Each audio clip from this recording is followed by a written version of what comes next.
You, not you.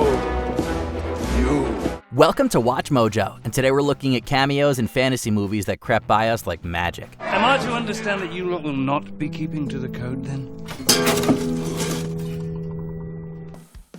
Number 10, Kenny Baker and Jack Purvis, Willow. Willow, calm down. Calm down, Kaya. Tomorrow's my big day. Often hidden behind masks and makeup, Warwick Davis took center stage in Willow. Ron Howard's 1988 cult classic featured a few other hidden figures. Kenny Baker is best known as the man behind, or we guess inside, R2-D2. He really is in first-class condition. I've worked with him before. Here he comes. Baker almost played Wicket in Return of the Jedi as well, but after he fell ill, Davis stepped up as the Ewok. While R2 turned him into an icon, Baker began as one half of a comedy duo with Jack Purvis. Baker would only accept the R2 role if Purvis also got a part. Purvis was thus cast as the Jawa who shoots R2. The duo reunites in Willow as members of the Nelwyn Band. It's no surprise considering that George Lucas developed the film's story. No apprentice this year.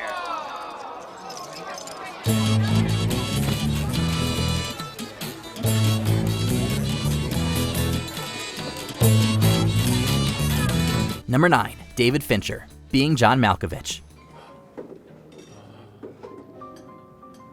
Malkovich?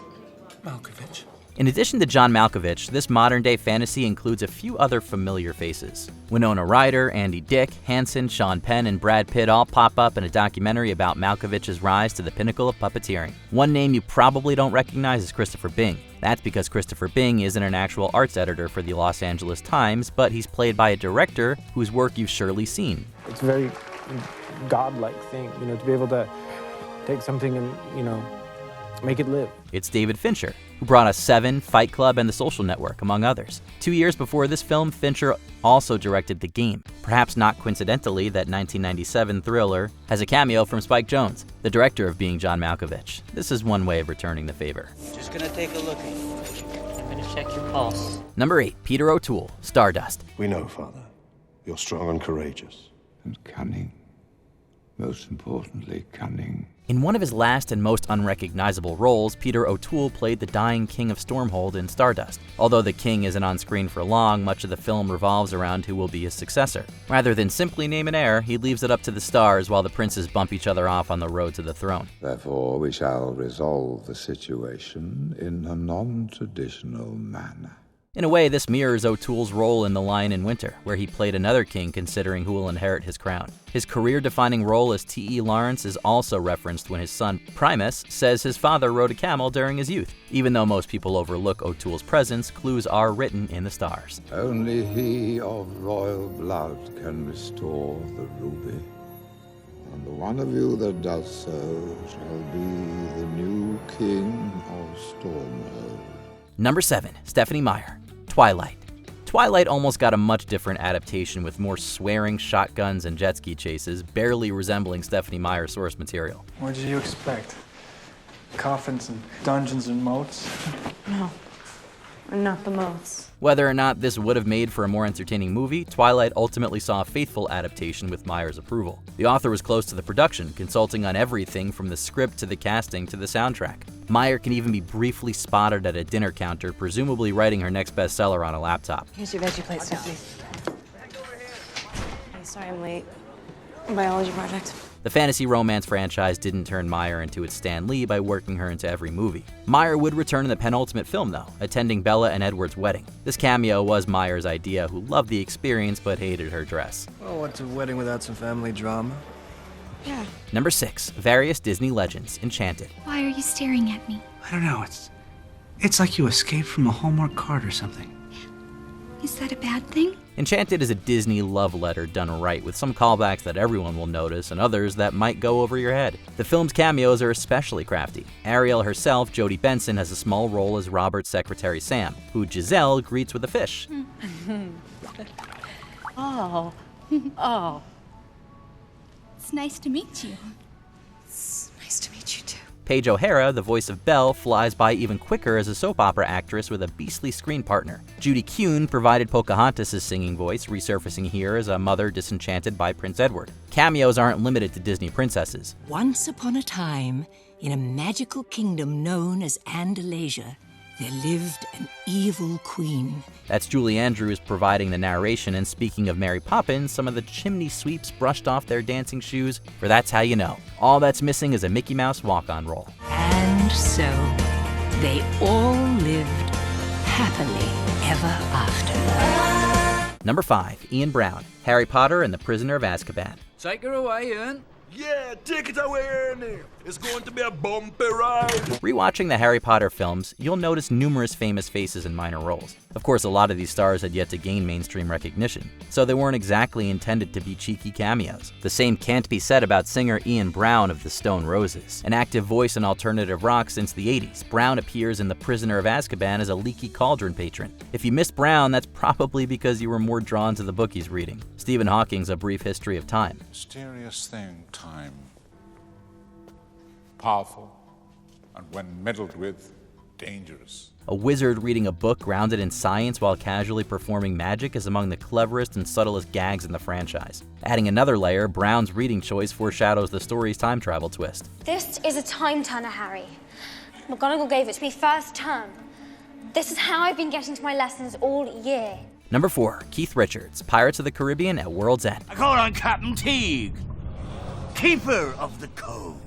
In addition to real-life English pirate Jack Ward, Johnny Depp drew inspiration from Rockstar Keith Richards and the Looney Tunes while creating Jack Sparrow. We're still waiting for Bugs Bunny to board the Black Pearl, but Richards would drop by as Captain Teague. Richards joined the crew in At World's End, appropriately playing Jack's father. It's not just about living forever, Jackie. The trick is living with yourself.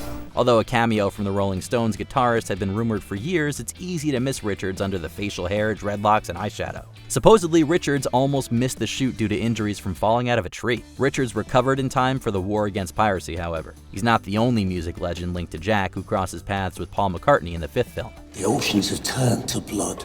Best to stay on dry land where it's safe. I'm about to be executed on dry land. Good point. Number 3, Stephen Colbert, The Hobbit, The Desolation of Smaug. Lady Alwyn, we cannot delay. My lady! When we think of New Zealand, The Lord of the Rings and Flight of the Conchords come to mind. So it makes sense that both would have Brett McKenzie in common. Stephen Colbert might not be a Kiwi, but you won't find a bigger Tolkien fan on the late-night circuit than him. There's the mentions of Gondolin, there's Thranduil, there's the scene with Gollum, there's sort of the backstory. The Finding of the Ring! That's the scene with Gollum. I know. The comedian missed his window to appear in the Rings trilogy, but when Peter Jackson returned to Middle-earth with the Hobbit movies, Colbert came along for the ride. Not in a huge role, but to paraphrase Galadriel, even the smallest character can change the course of the movie. Colbert plays his part as a Lake Town spy, with his wife and sons also making cameos in the film. I cannot wait for the people to attack me over The Hobbit. That is going to be insane. Well, I'm just saying that... I'm not sure if that's going to make it to air. Number 2, Glenn Close, Hook. You! You! Hook may hold the record for cinema's most random collection of cameos, which we mean as a compliment. On your next watch, keep an eye out for Phil Collins as an inspector, as well as George Lucas and Carrie Fisher kissing on a bridge. Captain Hook's crew includes singer Jimmy Buffett, folk rock musician David Crosby, and boxer-turned-actor Tony Burton. The most eyebrow-raising addition to the Jolly Rogers, Glenn Close. Close was friends with Robin Williams, who allowed her to visit the set with her daughter. You know what I wish? I wish I had a dad like you. Steven Spielberg spontaneously asked Close if she'd like to play a pirate. The next thing she knew, Close was wearing a beard and getting thrown in the boo box with some crew members, assuming she was a man. I did. Yes, you made a boo-boo. I did. I did. The boo box. The boo box. Before we continue, be sure to subscribe to our channel and ring the bell to get notified about our latest videos. You have the option to be notified for occasional videos or all of them. If you're on your phone, make sure you go into your settings and switch on notifications. Number 1, Billy Crystal, The Princess Bride. What? Are you the Miracle Max who worked for the king all those years? The king's stinking son fired me, and thank you so much for bringing up such a painful subject. Miracle Max is only in one scene, but few Princess Bride characters have a larger presence. We have Max's actor to thank for this. It's hard to identify Billy Crystal beneath the elderly makeup, which the comedian suggested should look like a combination of his grandmother and Casey Stengel.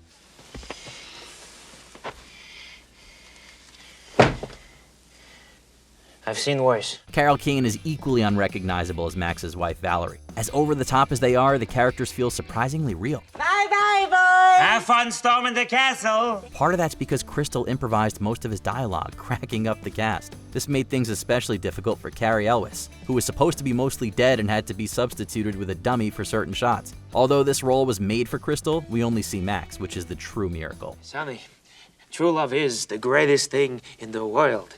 Except for a nice MLT, a mutton, lettuce, and tomato sandwich when the mutton is nice and lean. Did you catch any other hidden cameos in fantasy movies? Share them in the comments. Beat it or I'll call the Brute Squad. I'm on the Brute Squad. You are the Brute Squad. Did you enjoy this video? Check out these other clips from Watch Mojo, and be sure to subscribe and ring the bell to be notified about our latest videos.